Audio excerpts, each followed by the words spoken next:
Daily கூட்டு பொரியல் இந்த மாதிரி செய்கிறதுக்கு பதிலாக கொஞ்சம் வித்தியாசமாக வறுவல் செஞ்சு பாருங்கள், சிப்ஸ் மாதிரி. அதைத்தான் இன்றைக்கி நம்ம ராம்நாட் ரெசிபீஸில் பார்க்க போகிறோம். இது சாம்பார் சாதம், ரசம் சாதம் இந்த மாதிரி வச்சு சாப்பிட்றதுக்கு ரொம்ப அருமையாகவும் இருக்கும். ஸ்நாக்ஸ் மாதிரியும் சாப்பிட்டுக்கலாம். இப்போ இந்த வெண்டைக்காய் சிப்ஸ் எப்படி செய்கிறோம் நாம் இப்போ பார்க்கலாம் வாங்க. இப்போ இது பண்ணுறதுக்கு ஒரு 300 கிராம் வெண்டைக்காய் எடுத்துருக்கேன்.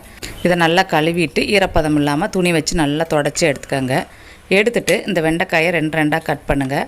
கட் பண்ணிவிட்டு இந்த மாதிரி நீல வாக்கில் கீறி எடுத்துக்கோங்க.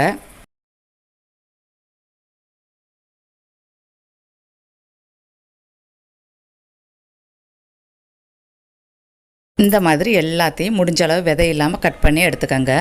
அடுத்து இந்த கட் பண்ண வெண்டைக்காய் கூடவே 4 மேஜைக்கரண்டி கடலை மாவு, 2 கரண்டி அரிசி மாவு, 1 கரண்டி மிளகாய்த்தூள், 1/4 தேக்கரண்டி மஞ்சள் தூள், இதுக்கு தேவையான அளவு உப்பும் 1 கரண்டி எண்ணெயும் சேர்த்து ஒரு தடவை நல்லா கலந்து விட்டுருங்க. இந்த மாதிரி கலக்கும்போது தண்ணி எதுவும் சேர்க்காதீங்க. வெண்டைக்காயில் உள்ள ஈரப்பதத்திலேயே இந்த மாவெல்லாம் நல்லா ஒட்டி வரட்டும். இந்த மாதிரி நல்லா கலந்து விட்டதுக்கப்புறம் இதை ஒரு 5 நிமிஷம் அப்படியே வச்சுருங்க. இப்போ 5 நிமிஷம் கழித்து பாருங்கள், இந்த மாவெல்லாம் நல்லா காயில் ஒட்டி இருக்குது. இதை திரும்ப ஒரு தடவை அப்படியே பிரட்டி விட்டுருங்க. மாவு அதிகமாக இருக்கிற மாதிரி இருந்துச்சுன்னா கொஞ்சம் தண்ணி சேர்த்து கலந்து விட்டுக்கோங்க. இப்போ இதை மாவில் நல்லா பிரட்டி எடுத்துக்கிட்டாச்சு.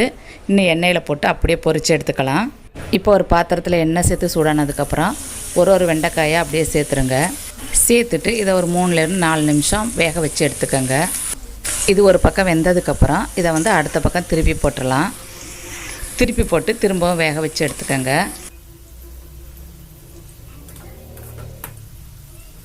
இப்போ வெண்டைக்காய் நல்லா வெந்து மொறுன்னு பொரிஞ்சு வந்துருச்சு. இதோட நம்ம எடுத்துக்கலாம்.